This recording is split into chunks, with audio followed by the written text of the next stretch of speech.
Hey guys, Lexi Savides here from CNET, and today we are looking at the Canon Legria G10. Now this is a really nice pricey camcorder from the top end of the Canon range. It uses the same HD CMOS Pro sensor that's found in the XA10, and it's worth about $1,800, so you're definitely paying a premium for all this goodness. So let's take a look at some of the externals to start with. It feels really nice and sturdy. It's got this beautiful 3.5-inch touchscreen, which will turn on in a moment. It's also got 32 gigs of internal memory, as well as two of these beauties, two SDXC card slots. Now, if we switch the camera on, power switch at the top here, you get to see this gorgeous screen in action. Now, the one thing about this camera, the G10, is that the battery doesn't last very long. It only comes with this kind of battery that lasts about 90 minutes to an hour and a half, so it's not particularly good if you want to do lots and lots of shooting in one go.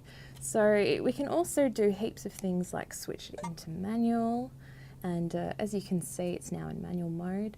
The screen is really pretty. I'll put a photo up on it in a second to show you, but let's first go through some of the controls.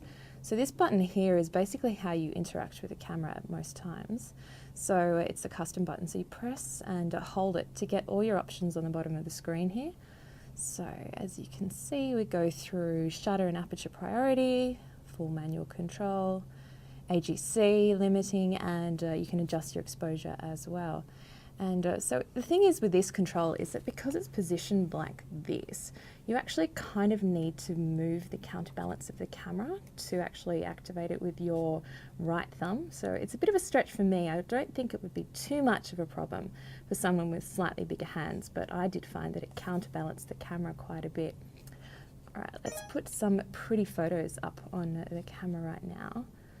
The great thing about the G10 is that it performs really well in low light. This is a shot that I took at night, as you can see, 5:30 in the evening, and it just looks great on the screen here.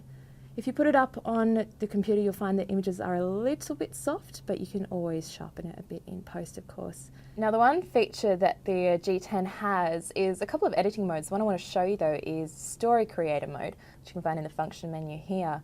Now, unfortunately, the G10's controls and editing options are really quite confusing to use, so you'll see me probably stumble through this quite a bit as we go into it. So I want to create a travel story. So let's go into travel by hitting it here. And then it comes up with certain different prompts that you can film little vignettes to, and then afterwards piece it all together. So we want to meet the travelers first up, so we just need to hit OK. Create a new story, and then film a suggested 8 seconds, but you can film smaller or longer, of course, as you want. Film a little bit about meeting the travellers. So these are very happy chappies going on a bit of an excursion. So once we've done that, we need to go back into our story creator mode by not ending. See, this is kind of the problem that I have with the G10, is that it's not really intuitive in what you need to press next in order to create your story. So we can try up here, that does it. So now we've got all the different vignettes to choose from. So now we want these guys to pack a little bit for their trip. So we'll choose this and then film another 2 seconds of them packing. Just use your imagination here. And now once we're done, you scroll down, you see all the different options you can choose from. But say we're done, we want to review the story. It is actually really difficult to go and find how you actually piece it all together. So this has been a CNET Australia review of the Canon Legria HF G10. If you want to check out our full review with picture and video samples, head to cnet.com.au.